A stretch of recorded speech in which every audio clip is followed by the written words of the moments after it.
It's 11:47 p.m. She's lying in bed, phone screen lighting up her face in the dark. She typed the message 3 times, deleted it twice. Hey, we should hang out soon, smiley face. Sent 2 days ago. Delivered. Read. Nothing. She opens the chat again, just to check. Like checking will somehow change what's already there. She scrolls through their old conversations, the ones from months ago when replies came in seconds, not days. What did I do wrong, she thinks. Was it something I said? And here's the part nobody talks about. She's not actually upset about the silence. She's upset because she can't control it. If you've ever reread a text 20 times looking for a hidden meaning, if you've ever changed your personality to keep someone happy, if you've ever stayed up at night replaying a conversation, wondering why people do what they do, this video is for you. Because there's a 2-word phrase that's quietly going viral right now. Not because it's clever, but because it's true. It comes from Mel Robbins' new book, and once you understand it, you cannot unsee it everywhere in your life. It's called the Let Them Theory. And today, I'm going to show you the 3 lessons inside it that have the power to change how you see relationships, rejection, and your own peace of mind forever. Let's get into it. Learning 1. Stop trying to control people. Picture this. It's Sunday family dinner. Everyone's at the table. Daniel's mom mentions, again, that his cousin just got promoted. He's doing so well for himself, she says, glancing at Daniel. Daniel feels his jaw tighten. His sister starts talking about her wedding plans, cutting him off mid-sentence like she always does. His dad checks his phone instead of listening to anyone. And Daniel sits there, doing what he's always done, performing, laughing a little too loud at his dad's jokes, steering the conversation away from anything uncomfortable, trying, with every fiber of his being, to make this dinner go well. Because if it goes well, that means everyone's happy. And if everyone's happy, maybe, just maybe, he did his job right. He drives home that night exhausted. Not from the food, not from the drive, from 3 hours of trying to control how 5 different people felt. Sound familiar? Here's the problem. Most of us were taught, without anyone actually saying it out loud, that it's our job to manage other people's emotions. Make sure mom isn't disappointed. Make sure your partner isn't annoyed. Make sure your coworker doesn't think you're difficult. So we shape-shift. We over-explain. We apologize for things that aren't our fault. And the cruel irony? The harder we try to control how people feel about us, the more exhausted we become, and the less control we actually have. Because here's the truth Mel Robbins lays out so simply it almost feels like cheating. You cannot control other people. You never could. Not their moods, not their opinions, not whether they text back, like your post, or notice how hard you're trying. The moment Daniel could have actually relaxed at that dinner wasn't when everyone finally got along. It was the moment he silently said 2 words to himself. Let them. Let his mom compare him to his cousin. Let his sister interrupt. Let his dad scroll his phone. Not because he didn't care, but because their behavior was never his to manage in the first place. That's the whole theory in 2 words. When someone acts a certain way, instead of spiraling into why and trying to fix it, you simply think, let them be late. Let them misunderstand you. Let them not text back. Let them have their opinion about your life. It sounds almost too simple, but try saying it next time someone cuts you off in traffic, or your coworker takes credit in a meeting, or a friend cancels plans last minute. Let them.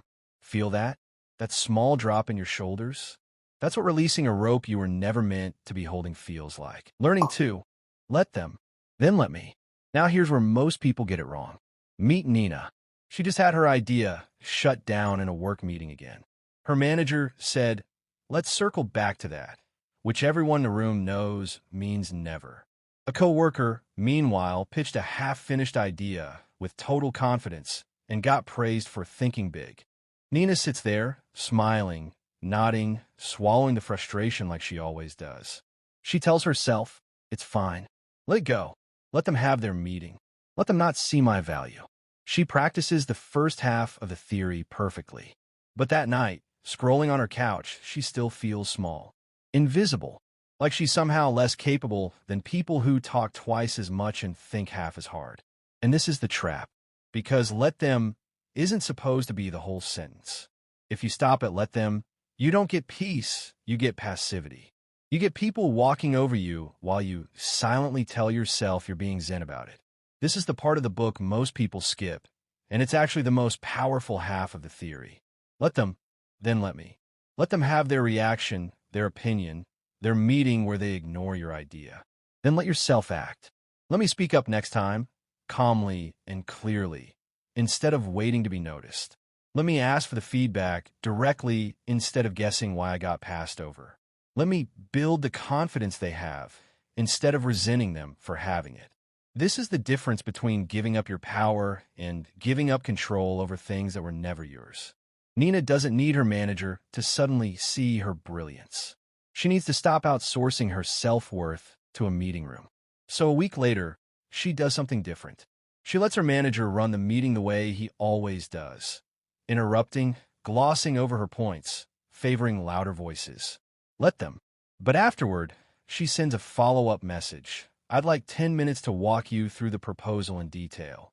I think the data speaks for itself. That's the let me. She didn't control how the meeting went. She controlled what she did after. Learning 3. Rejection is redirection. Last story, and this one might hit the hardest. Alex had been dating Maya for almost 2 years. He had the ring picked out. He'd already imagined the proposal. Sunset, her favorite restaurant, the whole thing. Then one evening, she sat him down and said the words he never saw coming. I don't think I'm in love with you anymore. He didn't cry that night. He just sat in his car outside her apartment for almost an hour, staring at nothing, replaying every memory, trying to find a moment it all went wrong. For weeks, his brain did what our brains always do after rejection. It built a courtroom. And in that courtroom, he was always guilty. What's wrong with me? Why wasn't I enough? What could I have done differently? Now, quick pause. Different scene. Same week. A junior employee named Sam gets passed over for a promotion he was certain he'd get. The job goes to someone else. He's gutted, embarrassed. He starts quietly applying elsewhere out of spite. 2 completely different stories. Same hidden wound. Rejection doesn't just hurt. It convinces us we did something wrong. It makes us question our worth instead of questioning the fit. But here's what Mel Robbins says that flips this entire experience on its head. Rejection isn't a reflection of your worth. It's a redirection toward where you actually belong. Think about it like this. If a key doesn't fit a lock, you don't say the key is broken. You say it's the wrong lock. Maya wasn't rejecting Alex's worth as a human being. She was being honest about a mismatch he couldn't see because he was too busy trying to make it work. 6 months later, painful as it was, Alex meets someone who doesn't require convincing, performing, or proving. It feels effortless in a way his old relationship never did. Sam doesn't get that promotion, but 3 months later, a company he respects far more reaches out, impressed by a project he posted online almost as an afterthought. The new role pays more and actually uses his skills. Neither of them could see it in the moment. That's the cruel timing of rejection.